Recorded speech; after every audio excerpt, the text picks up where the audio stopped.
মার কবরের পাশে দাঁড়াইয়া বলছে, মা গো, মা, যে এলাকায় ওয়াজে আসছে মা, তোমার জীবদ্দশায় এলাকায় আমি মেলায় যাইতাম। মা তুমি কবরে কেমন আছো আমি জানি না গো মা, তোমার ইলিয়াসকে মাফ করে দিও মা।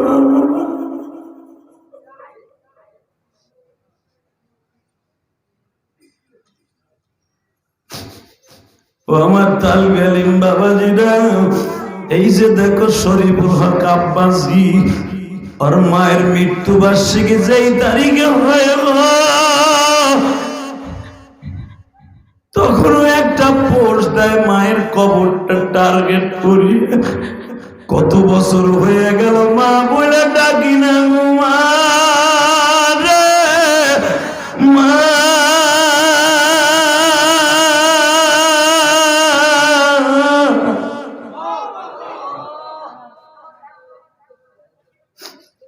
আল্লাহ যাদের মা নাই তাদের চোখের পানির বদলা না দিয়ে ফেরত দিও না। আমার দাড়ি বাঁকা বাজানরা হয়তো কাঁদে কনকনে শীতের মধ্যে। আজকে 17ই জানুয়ারি দেখো মাওলা, 17ই জানুয়ারি এই কুমিল্লা হোমনা, এই শ্রীপুর দাওরা হাদিস মাদ্রাসা, দাওরা হাদিস মাদ্রাসা 17ই জানুয়ারি আল্লাহ গভীর রাত্রে যারা কান্দে গো, এই 17ই জানুয়ারির চোখের পানি ফিরাইয়া দিও না। এদের মা বাবা যাদের অন্ধকার কবরে ঘুমায় আছে, কবরটা জান্নাতের বাগান বানায় দিও। আল্লাহ দেখো আমার বাজানটা কান্দে গো, কার মা জানো এই শীতের মধ্যে ভালো একটা কাপড় পরিধান করে নাই, তোমারে আমারে কাপড় কিনে দিত।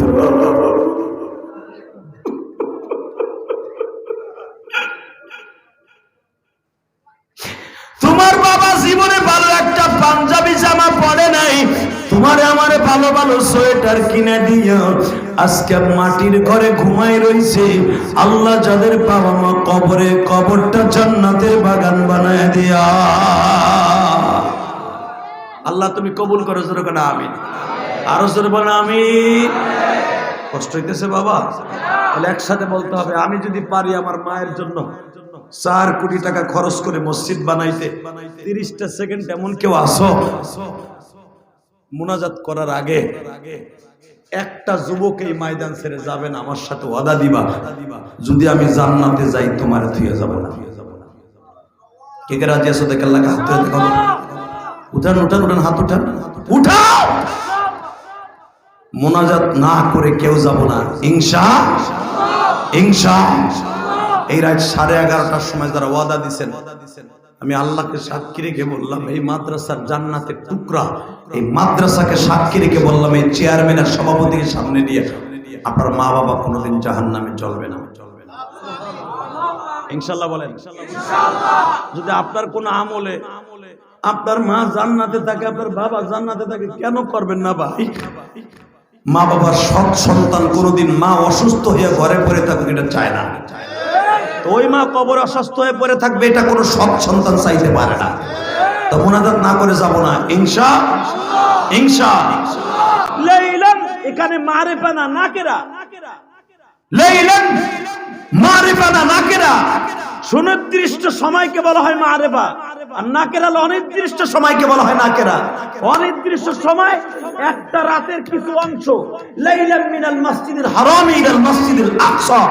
নাকেরা দিয়ে আমার আল্লাহ বুঝাই দিলেন কতটুকু সময় আমার নবী মুহাম্মদকে মসজিদ হারাম থেকে নিয়ে মসজিদ আকসা পর্যন্ত নিয়ে গেছি, যেখানে যাইতে 42 দিন সময় লাগতো, ওই জামানায় 2300 ঘোড়া চালাইয়া আমার নবীরে মাত্র 1 রাতের ভিতরে আমার বাড়ি পর্যন্ত ঘুরেই নিয়ে গেছি। মসজিদে আকসা থেকে ছাদে সিঁড়ি লাগাইয়া আমার বাড়ি পর্যন্ত আনছি। এটাকে আমি আল্লাহ মিরাজ হিসাবে ঘোষণা দিয়েছি। আমার দিক তাকাবেন, কোন দিক ঘুরবেন না। আমার নবী যখন 6ষ্ঠ আসমানে মুসা নবীর লাগে আলাপ করতেছে, মারহাবা বল, আরো জোরে। আমার নবী যখন ইউসুফ নবীর সাথে তৃতীয় আসমানে কথা বলতেছে। 3 মিনিটে আমি ইউসুফ আলাইহিস সালামকে আমার নবী জিজ্ঞেস করি, ইউসুফ, ও ইউসুফ, দেখি আপনার জামাটা একটু দেন তো। আল বিদায়া ওয়ান নিহায়ার মধ্যে দেখবেন আমার নবী কয়েকজন নবীর মেরাজের রাতে স্মৃতিটা দেখছে। তো ইউসুফ আলাইহিস সালাম বলে, হুজুর সবকিছু থুইয়া আপনি আমার জামাটা উঠাইতে বললেন কেন? বলে, পৃথিবীতে আমি পেয়েছি তোমার সূরা ইউসুফ আমার কাছে নাযিল হয়েছে, তোমার নামে একটা সূরা নাযিল হয়েছে। কয়েকজন নবীর নামে আমার পর একটা সূরা নাযিল হয়েছে, যেরকম সূরা ইউনূস, ইউনূস নবীর নামের উপরে। সুবহানাল্লাহ বলেন। আমার জাতির পিতা ইব্রাহিম, সূরা ইব্রাহিম। এবং তোমার নামের মতো একটা নাম নিয়ে এত বড় দৈর্ঘ্য প্রস্থ একটা সূরা আর কোন নবীর উপর নাযিল হয় না, এত বড় সূরা। সূরাটার নাম সূরা ইউসুফ। এই পুরা সূরা ইউসুফটা বইরাই খালি তোমার আলোচনা। তো এই ইউসুফের মধ্যে শুনছি, আমি দেখছি জিবরাইল আমারে বলছে তোমার ভাইরা তোমারে মারিয়া মারতে মারতে বেহুশ কইরা এরপরে কুয়ার মধ্যে ফেলছে। শুধু একটা কথা বলতে চাই রে ইউসুফ, তোমার ভাইরা তোমারে মারছে আর আমারে মারছে তায়েফের ছেলেরা। 2 মাইলের মধ্যে পার্থক্যটা আমি দেখব রে ইউসুফ।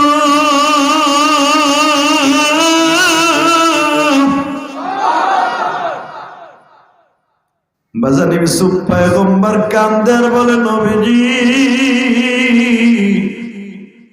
আমার ভাইরা আমার বাবার কাছ থেকে যখন আমারে নিয়ে আসে, জলিফলি মিথ্যা কথা বলে নিয়ে আসছিল, ইউসুফরে আমরা খেলা শিখাবো, ইউসুফরে আমরা কোলে কোলে রাখবো, কিন্তু নবী আমারে কোলে তো রাখেই নাই। আমার বড় ভাই রবিন আমারে আসার দিছে এমন জোরে, আমার বড় ভাই আসার দিয়ে জমিনে ফেলাই দিছে। আমার ভাই সামায়ুন মুক্তালি মকসিদা মকসুলমিনা আমার এমন মারগুলা মারছে, নবী মারতে মারতে আমার 3 বার বেহুশ করছে। আমার 3 নাম্বার ভাই সামায়ুন আমারে বাল বাল বলে, তুই যদি এখানে জোরে কথা বলোস আমি তোরে মারিয়ে ফেলবো, তুই কোনো কথা বলবি না, হাত পা বাইন্দা তোরে কুয়ার মধ্যে ফেলবো, বাঁচলে বাঁচলি নয় মরলে মরলি। হুজুর তখন আমি বেহুশ ছিলাম। দুনিয়ায় কোনো ভাইরে এইভাবে মারে আমি কোনো ইতিহাসে পাই নাই। আমার নবী বলে, আমিও কোনোদিন কোনো ইতিহাসে পাই নাই বাবার সন্তান হইয়া ভাইরে ভাই এইভাবে মারে।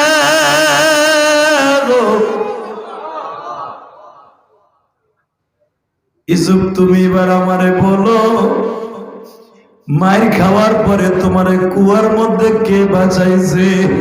ইউসুফ বলে, একমাত্র আমার মওলাই আমারে বাঁচাইছে। হুজুর আমারে ফেলানোর পরেই তারা ছেড়ে দেয় নাই, কুয়ার কাছে 3 দিন পর্যন্ত পাহারা দিছে। আমারে জন্য একটা বণিক কাফেলা উঠাবার জন্য বালতি ফেলাইছে, পানি উঠাবার লাগে ফেলাই আমার উঠাই নিয়ে আসছে। নবী যখন আমার উঠাইছে, আমার ভাইরা আবার আমারে বস্তার মধ্যে মাইরে ঢুকাইছে।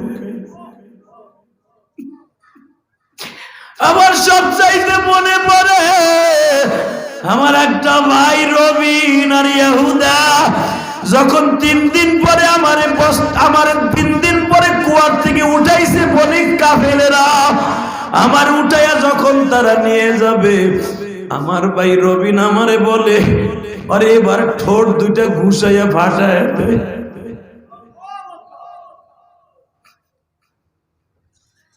হুজুর আমার একটা ভাই আসিয়া মঞ্চরে আমার মুখের উপরে ঘুষি মারে।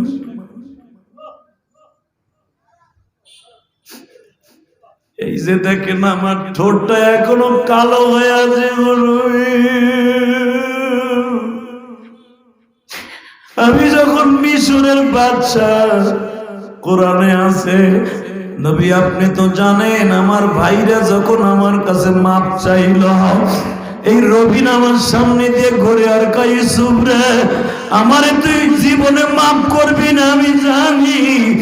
3 দিন যখন তোরে আমি উঠাইয়া আর একটা ঘুষি মারছিলাম, আমার নিয়ত ছিল এই ঘুষি খাইয়া তুই কোনোদিন আর ওই কাফেলার কাছে আমাদের কাছে বলবি না যে আমি তোর ভাই লাগি, আমরা 10 ভাই যে তোর ভাই, এই মায়ের খাওয়ার পরে বলবি না। ইসব একটা সত্য কথা বল, তুই আমারে মাফ করছুনি ভাই? আল্লাহর পয়গম্বর ইউসুফ বলে, ভাই রে তোমরা আমার কাছে মাফ চাইছো, আমার মাওলা তোমাদের মাফ করে দিলে আমিও মাফ করে দিয়েছি। আমার নবী কান্দার বলে, ইউসুফ রে তোমার ভাইরা তোমারে ঘুষাইয়া ঠোঁট ফাটাইছে, আর তাইবের একটা ছেলে আমার প্রথম ঘুষি দিয়ে ঠোঁটটা ফাটাইছে।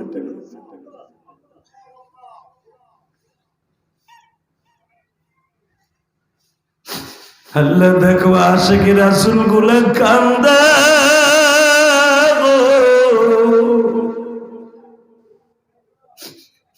আমার নবীর কথা শুনে যারা কাঁদবেন তারা কোনদিন বাবা জাহান্নামের আগুনে জ্বলবে। আল্লাহ তুমি দেখো এখানে চরমনায় আল্লাহর কুতুবের মুরিদেরা আছে বাবা, চরমনায় উজানি যারা গেছে, উজানির মাহফিল শুরু হয়ে গেছে গো বাবা। উজানির মাঠে, চরমনার মাঠে যারা গেছো তারা দেখছো জাহান্নামের বয়ান যখন আরম্ভ হয়ে যায়, এই পাগল গুলার কেউ ধরে রাখতে পারে না।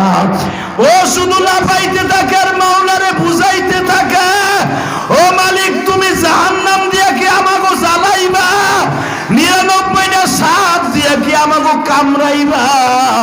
এই জন্য কি হোমনা মাদ্রাসায়, শ্রীপুর মাদ্রাসায় পড়ে জাহান্নামের ভয়ে কাঁদছিলাম। ওয়া আম্মা মান খাফা মাকাম রাব্বিহি ওয়া নাহান নাফসা আনিল হাওয়া। যুবক আমি তোর পাও দুটা ধরে বলছি বাবা, দুনিয়ার আর কয়দিন থাকবি রে? কত যুবকের লাশ আসতেছে প্রবাসী, কত যুবকের লাশ আসে বাবা, এত কষ্ট করে টাকা পাঠাও লাশটা আনার জন্য, কেউ তোমার টাকা কিবা হবে সঙ্গে আমার মরণে,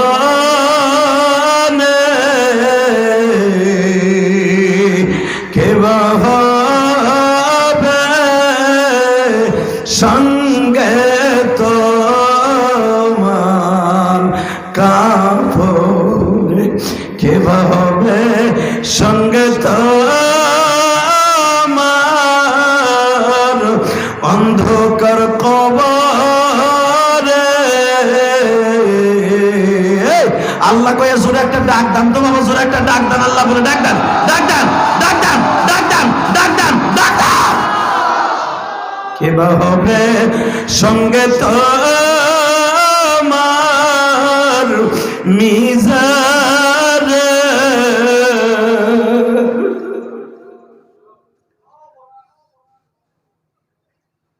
আল্লাহ আমি জানি না কার মা নাই, কার বাবা নাই। আল্লাহ যারা চোখের পানি ফেলায় কাঁদতেছে সবাইকে মাফ করে দেন আল্লাহ।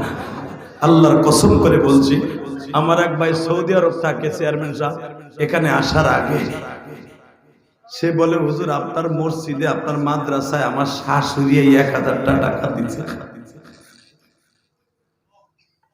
আমি বললাম আপনার শাশুড়ি দিচ্ছে মানে? হুজুর আমার শাশুড়ি অনেকদিন আগের থেকে নিয়ত করে আছে আপনার ওয়াজ শুনে যে আপনি আপনার মায়ের জন্য মসজিদ করছেন কেরানীগঞ্জ, এই শরীফুল হক আব্বাসী যেখানে থাকে ওর সাথে আমি নিজের জায়গা কিনে একটা মসজিদ করছি বাবা, 4 কোটি টাকা খরচ করে। হয়তো আমার ওই মা ওয়াজটা শুনছে, তার জামাইরে বলছে হুজুরের হাতে 1000 টাকা দিয়ে আসবে। আমি তখন ভাবছি আমার এই মা কত ভালোবাসে আমারে, আর এই ভালোবাসাটা আমার না বাবা, এটা আমার মায়ের দোয়া। জোরে বল যুবক, জোরে বল, জোরে বল, জোরে বল, জোরে বল। তার জ্বলন্ত প্রমাণ এখনই আমি দিব। ইউসুফ নবীর সাথে আমার নবীর যখন দেখা, ইউসুফ বলে এই ঠোঁটটা ফাটাইছে আমার ভাইরা, আর আপনার ঠোঁট ফাটাইছে তায়েফের ছেলেরা। নবী এখানে শেষ না, আমার যখন আমার ভাইরা 20 টাকায় বিক্রি করে দেয়, তখন ওই কাফেলার সাথে ওয়াদা ছিল 1 ঘন্টার ভিতরে মিশর কেনান ছাড়বা, মিশরের বর্ডারে ঢুকবা।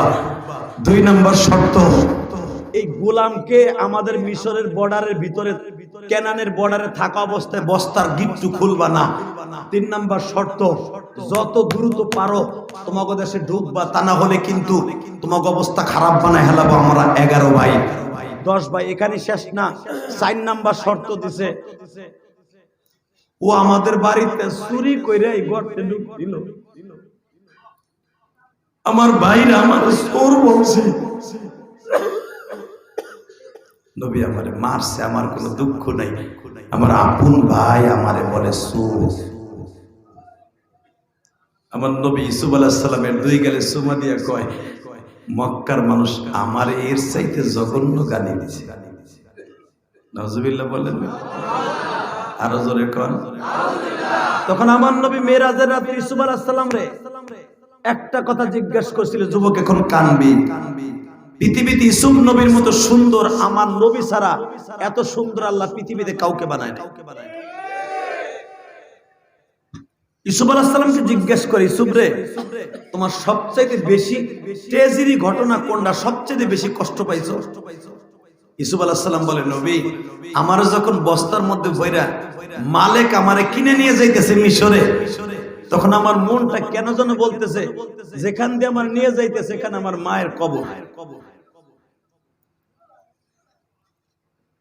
কারণ মালিক আমারে বস্তায় বইরা উটের উপরে বসাই ফেলছে, যে উটের হাওদাসের মধ্যে। তখন আমি বস্তার ছিদ্র দিয়ে দেখতেছি পাশে আমার মায়ের কবরটা আমি রাইখা মিশরে চলে যাইতেছি। নবী তখন আমার মালিককে, আমি আমার মালিক কফিলকে বলছিলাম, ও মালিক আমি তো আর জীবনে হয়তো কেনানে আসবো না, তোমরা আমার ভাষা বুঝো কিনা জানি না, আমি তোমাদের ভাষা বুঝি। আমি অন্তত 100-র উপরে ভাষায় কথা বলতে পারি। তুমি আমার সাথে একটু ওয়াদা দিবানি, ওই যে উঁচা একটা পাহাড় দেখা যায় ওইখানে আমার জনম দক্ষিণে মা ঘুমাই, যদি আমার একটু সময় দিতা আমি আমার মায়ের কবরটা জিয়ারত করে আসতাম। যুবক ভাইরা রে, গত কয়েকদিন আগে আমি আমার মায়ের কবর জিয়ারত করতে গোপালগঞ্জ গেছিলাম। ওখানে মাহফিল ছিল দিনের বেলা। মায়ের কবরের পাশে দাঁড়াই আমার মাওলারে বুঝায় বললাম, মালিক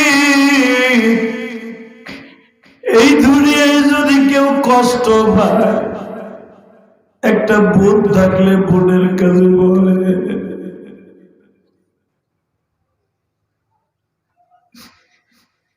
আমার তো মা একটা বোন রাইখা যায় না।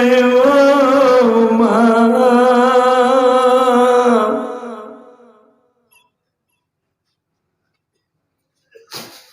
ভাই 30টা সেকেন্ড এমন কোন দোস্ত আমার আছেন? হুজুর আমি যতদিন বাঁচবো আমার বাবা মায়ের প্রাণ দিয়ে ভালোবাসবো, রাজি আছেন? ইনশাআল্লাহ। কে কে ভালোবাসবেন হাত উঁচা করে দেখান। ইনশাআল্লাহ। যারা দাঁড়ায় আছে ওরা মনে হয় বোঝে নাই কিছু। আমি আবার নামান, হাত নামান, হাত নামান। যতদিন বাঁচবেন, এই যে আমার সোজাসুজি জায়গাটা একটু খালি হয়েছে, এটাই বয়েবা গেটের সামনে যারা দাঁড়ায় আছো, আমি তোমাকে বন্ধু বানাবো। যাইস না ভাই, যাইও না ভাই, যাইও না। এ চাদরওয়ালা পিছনে ব্যাক করিস না। এই জায়গাটা বসেন তো আমার সামনাসামনি, যারাই বসবে আমি তাদের বন্ধু বানাবো ইনশাল্লাহ। ওই লাল চাদর গায়ে দিয়ে যে বয়ে রয়েছে বহুত দেখি এখানে, এ লাল চাদর বুঝছি, ওটা সেমরিগো চাদর নেব।